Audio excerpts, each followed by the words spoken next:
This is the Money Hour with your host, Tina Mitchell, on Alternative Talk, AM 1150. Now, back to the show with local mortgage and finance expert, Tina Mitchell. Welcome back to the Money Hour with your host and mortgage expert, Tina Mitchell, right here on 1150 AM KKNW, the Saturday, August 29th show. I'm committed to providing you knowledge needed to be successful in every area regarding your finances. Knowledge is power, and that's what you'll receive by listening to my show. If you're hearing my show at a different time or day, you are listening to a rebroadcast, but you can always call the show at 1-855-400-1150. Again, that's 1-855-400-1150 or online at themoneyhour.com.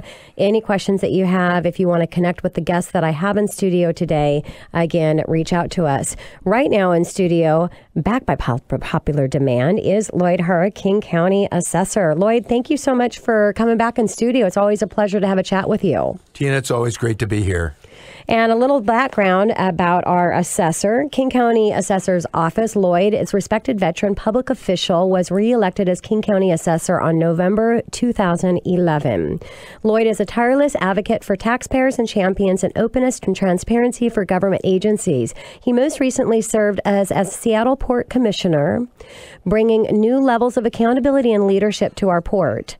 Lloyd was King County's youngest auditor and award-winning and national recognized Seattle City Treasurer and public financing expert, a Seattle native, and his distinguished record of public service spans more than 40 years. So a good person to have in the seat over at the Assessor's Office. So Lloyd, let's go ahead and start out what's happening at the Assessor's Office during this time of the year, summer into the fall. Tina, we're very busy right now. We're issuing around 700,000 property valuation notices throughout King County, and we've already sent out around 21 of our areas out of the 86. And this year, we're really excited that we are seeing our ability to post these online. We have a new application called Localscape and are under My Real Value. You can go to www.kingcounty.gov/assessor. And at this time, I'm getting calls, and some people are very happy with their new values because they say, finally, we're out from underwater. Yes. So it's a good thing to see wealth coming back to the community. When I first took office and after the 2009 election, we saw the worst recession since the Great Depression, and people lost literally millions of dollars, throughout. And we're starting to see that come back. We're seeing property values coming back to pre-recession levels, which is a good thing. And I think one of the elements that's important to know is that even though we value the property, in dealing with the property tax itself, the assessor does not determine the property tax. That is done by your local government. Got it. And also by special levies that voters approve. Yes. So those are the two key elements. So, Lloyd, just as a reminder to listeners, if this is the first time people also have heard you, can you give an idea of where the assessment's taking place as far as time? Because a lot of people don't understand what the value that you're doing time-wise. Yes. Our valuation year is January 1st. So in preparation for the 2016 tax bill, January 1st, 2015 is the sales date that we use, or the value date. Yes. So we go look at values for 2014, 2013, and 2012, and we run them through a computer-assisted program that will determine the value on that date, January 1st, 2015. Got it. So that it's important to know because it's not the current market value right now, but it could be, 12 months or around that time frame ago. Now, what if there's somebody that contests the valuation that they're receiving on their property, Lloyd? What can they do? Well, first and foremost, we ask them to go to our website, as I mentioned earlier, kingcounty.gov/assessor, and you can look up either Localscape or eSales. If you still can't find the information that you need, please call our office. And that's very important. And then finally, if that information does not satisfy you, then you can go to a online application called e-appeals or call directly the Board of Equalization, which is a separate organization from the Assessor's Office, and they will assist you if you think your value needs to be gone Adjusted. adjusted Yep. or gone before the Board of Appeals. Got it. It may or may not happen, but on the other hand, at least that's your right to appeal. Got it.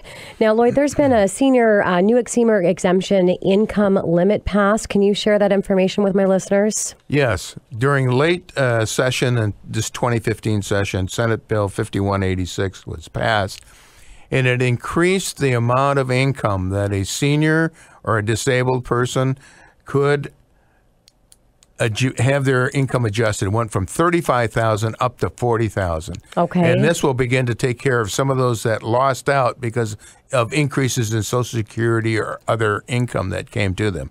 So this is very important. This is very important for King County residents. Yes. Since the cost of living here is much higher than in other parts of the state. And Lloyd, could you also refresh or remind on if somebody doesn't realize that they actually have a senior exemption, how far can they go back to take advantage of that before it's been lost? They may go back 3 years. So the requirements are, one, you have to be 62 years of age or older, a primary property tax holder, and that is your primary resident. Yep. All right.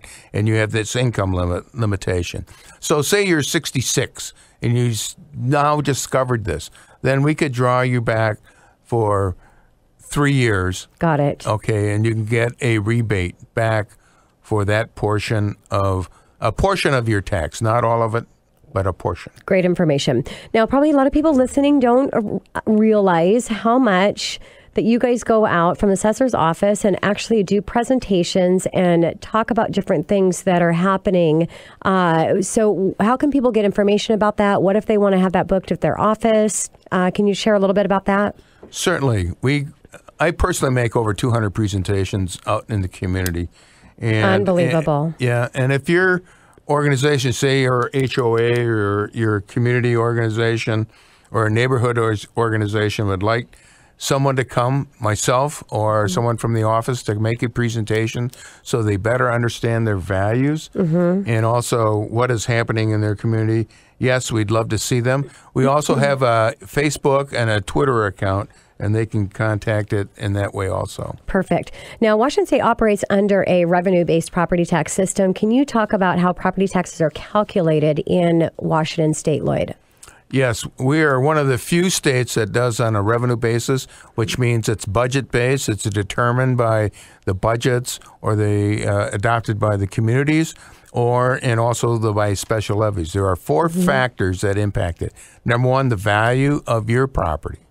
Number two, the surrounding value of your property. And number three, the budgets that are adopted by your community. Could be the city of Kirkland, Bellevue, etc. Okay. And the various districts that are there. And fourthly, and probably the largest portion of your property tax in many cases could be the voter-approved levy. I have districts where voters have, in terms of the calculations, over 50% of their property tax are voter-approved. So you got to really pay attention to those levies to make sure that you understand what you're voting for, because it is going to affect your property taxes. So if a listener plans on doing some improvements on their home, Lloyd, is there an exception from taxes based on the value of exemption based on the value of improvements? You can get up to 3 years a discount on the added improvement of your remodel. First and foremost, you need to get a building permit. Secondly, you come to our office and file that, in fact, you are making an addition or a remodel. Okay. Okay. Then you can get up to 30% of the value of your home, 30% or the value that you've added. And so that will provide you with some relief of the added value that you're as new construction as part of the remodel. Hopefully that's clear to your audience. Yes, I have that. I think that's huge. Now, what are some things that you see people making errors on when it comes to taxes that you would give advice to watch out for? Is it when the biggest one, is it when you're making improvements that not reporting those, or?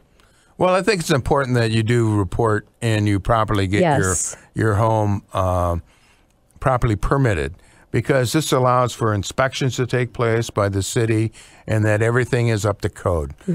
We've seen cases where unintended consequences, like electrical fire or something, on uncoded or unpermitted work being done, and that could devoid your insurance. Yes. So that's kind of very important, I think, for homeowners to fully understand that they've had their work up to code and up to standard. And it's an issue as well in my arena when it comes to financing. Especially, I've had a lot of issues with some older homes in Seattle that have done a lot of work and didn't have permits for whatever reason, a lot on additions to where they actually have like a mother-in-law unit that they've added. And if you can't come up with the permits, you've got to rip things out of the home, rip out the sink, and, put it back into a condition that it's not considered that, or you're having issues getting, for that buyer that's coming in purchasing it, getting financing. So there's a lot of things that can happen there. Now, we have one of the nation's largest inventory. You have one of the nation's largest inventory of property data. Can you share that? Yes, I think we were probably one of the most robust, transparent websites in the country. And people are just absolutely amazed the amount of information that we have there. We've just introduced what we call Localscape, and this begins to integrate not only our property information, but integrates education information, census data, all sorts of census data, other sales data, all on one platform. And so instead of looking at 86 separate PDF reports or separate reports, it's all on one platform, and you can get it, and you can even draw boundaries as to what you want to see. So we've been very excited that we introduced that this last March, and it's been a major hit, and we'd love to get out to the community and show more people how it works. Well, it's been exciting because I think I've talked with you probably for 5 years now, having you a guest on my radio show, and there's been so much advancement in technology and what you guys have done. So it's really exciting to see that. 1 minute, we've till we take us to break, and I want to ask you you might not have numbers in front of you, but just an idea in where we're comparing and our value here in King County to other markets, Lloyd. Well, last year, King County was the second fastest growing urban county in the country. And as a consequence, with new jobs and people coming here, that impacts the real estate market. That's a good thing for realtors especially. And mortgage people. And mortgage people, absolutely. You may not like all the traffic that's here, but when traffic is bad as it is, we have a robust economy. Yes. And so from that aspect that's the positive thing. And clearly we've seen market values go up tremendously, and we continue to see that, so which is a good thing. And like I said earlier, finally we have a lot of folks that bought houses say 2005, 6, and 7, and finally are out from underwater and say, hey, I have a positive balance sheet on my loan. It is a beautiful thing to see, without a doubt. Lloyd, thank you so much again for coming in studio. Always a pleasure, and just appreciate everything that you're doing over at the Assessor's Office. Well, thank you, and thank you to your listeners, and we'd love to hear back from them. Coming up next in the Money Hour, for the vast majority of people, their most valuable asset is their family residence. What happens to real estate owned in an event of a divorce? Well, Vince Humphrey with Humphrey & Associates is going to talk to us about that right here at 1150 AM KKNW after this short break.